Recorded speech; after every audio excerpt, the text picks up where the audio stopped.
ultimately what was interesting to me about interviewing Phil that day and seeing Sony on that day was that they did not talk about the PS4, which is, I think, arguably the most important product that they have. It's the key to this like big ecosystem network effect where if you get the PS4 and all of the promises that they've made about it are true, then you will want to buy more Sony products because it is the center of that experience. We should get into the PS4, but to do so, we've brought Justin McElroy, Polygon's managing editor, to talk to us. He has probably more violent disagreements with both me and Nilay, if that's possible. So Justin, what do you think? Is Sony going to win this console race this time? It's a little early to make those kinds of calls. We don't even know what Microsoft is working with, if indeed they release any console at all. There's been no news. That would be great if Microsoft is like, nah, we're out. This was fun. We quit. Yeah. It's over. Man, PS4, mystery box. We can't compete with that. Listen, we got Zune, we got Bing, got a lot of profit centers. We are cool. We're golden. Yeah, it's over. No more games for us. Yeah. But so what did you think about this Sony event? And they really did kind of build the PS4 as not only a gaming platform, but like the center of this whole universe and ecosystem that Sony is really trying to build. I don't know. It doesn't seem like a broad-reaching strategy for me to try to make it the same. I mean, have we not gotten past that point? I mean, are we not past that white whale of like the interconnected set-top box that does everything? And yeah, I think people want more, for lack of a better term, fiddliness than that provides. Fair. You know, I think people are always going to have their own devices, and they're not going to want a walled garden where there's features they're missing out on because they're not using a certain Sony device. So I think it's going to be hard for it to be too valuable to have that sort of integration without excluding people who are missing out. But is the market for just a pure game device there? I mean, aren't they going to get crushed by the iPad and like parents buying their kids a $329 iPad mini instead of a $400 PS4? I'm not sure that the metaphor is necessarily there for an iPad versus a gaming console. Like, I think that it's the same metaphorical leap as like, why would you want an iPad when you already have an iPhone? I mean, that's the gulf we're talking about. I don't think so. I think the metaphor is money. What are you going to spend your $300 on? And I think for a lot of parents, they're going to say, well, that thing has games. The games for that thing cost $3. But the iPhone has games, and they're still selling iPads. I think that's crushing the console market, too. I think that's a tidal wave of problems for Sony, right? I think that people still want to play a game with a controller and a box that you put discs into. And I think that metaphor is not going away. I can absolutely see. I mean, like, I think the future, the end game, I think for video games is a phone in your pocket that connects to a controller that rests on your living room. The phone pushes video to your TV or your receiver or what have you. The controller communicates with the phone in your pocket. Like, I think that's the future as far as I'm concerned. I don't think we get there this generation. I think we've got at least one more console generation in the way that we've come to think of it. And for me, as someone who puts video games above other forms of tech, just because of my career and my what we saw for the PS4 event was super encouraging from that front. I mean, to your point about software, they didn't hit the box very hard. It wasn't a presentation about technical specifications. The person you had doing the thrust of the presentation was Mark Cerny, who's like a video game guy. I mean, dude made Marble Madness, Crash Bandicoot.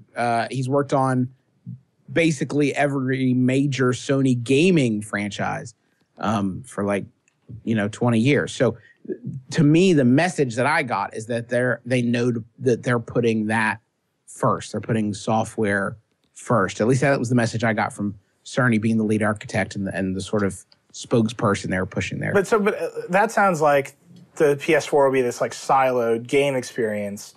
I mean, this is the other part of my argument is that Sony isn't integrating its stuff together. So, Sony has a music service that like may or may not like show up on the PS4, right? They have a bunch of tablets and computers that like may or may not work with the PS4.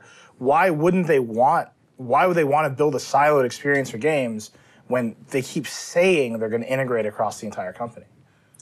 I mean, I guess I don't see what the value of that like what is the experience that is not there, I guess is what I don't understand. Like the PS4 and really the Xbox 360 also for Microsoft are kind of the gateway drug into these ecosystems. Right. So in the same way that like the iPod Touch is what gets you into Apple. I feel like Sony, kind of like you said, they have the music service. They'll sell me videos.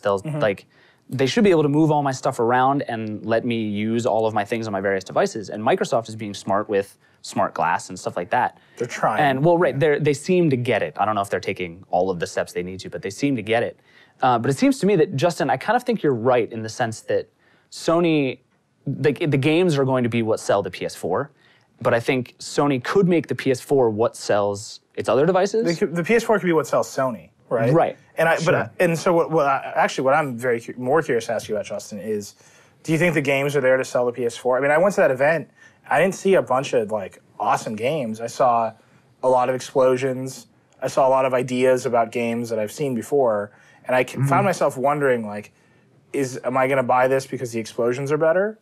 Or am I going to buy this because it has new kinds of interesting games that I want to play? Right. So I guess if I had a problem, it was the fact that, like, I didn't see a lot of, experiences that I'm not currently getting on my current console. So, yeah, I mean, absolutely. If they had a failing, it was like I didn't see that that moment. That was like, I have to own this system. I mean, obviously, I will have to. But you know what? It's also going to be harder this generation. I think maybe even harder than any other generation before, because when you go from PS2 to PS3 or Xbox to Xbox 360, you're really making this leap into high definition, and like it is not going to be that sort of jump. Like they're not going to be able to do that graphically. So it's not going to have the impact there.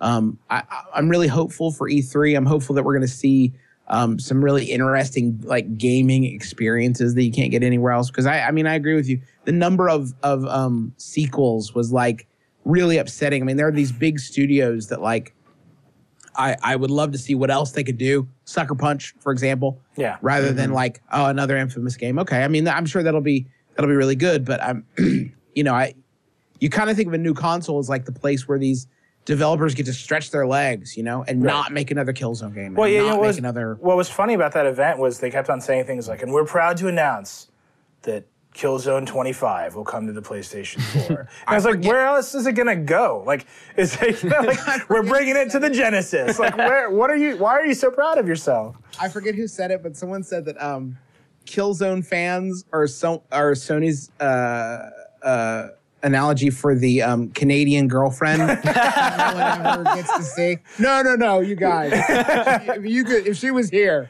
she would tell you she's really gorgeous and real.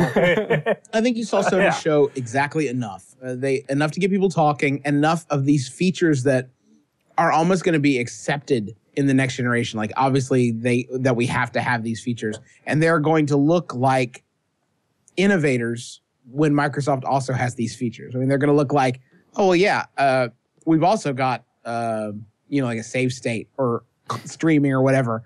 And it'll look like Sony gets the opportunity to look like they came up with it. So, Justin, have we seen enough to be excited? Are you excited about what Sony's up to? Do you think they're moving in the right direction? Or are we still in kind of wait and see mode until E3? Absolutely. Listen, if I had seen the same sort of arrogance I saw on display when the PS3 launched, I would be sizing up for a coffin. But I think that what you saw at this event was someone who knows they have market share to reclaim, that has someone out front like Mark Cerny that communicates like, hey, we care about games. We want your business. We want to draw people in. Sony right now looks like, from the video game perspective, looks like a company that is ready for a fight, and like I don't know where that leaves Microsoft.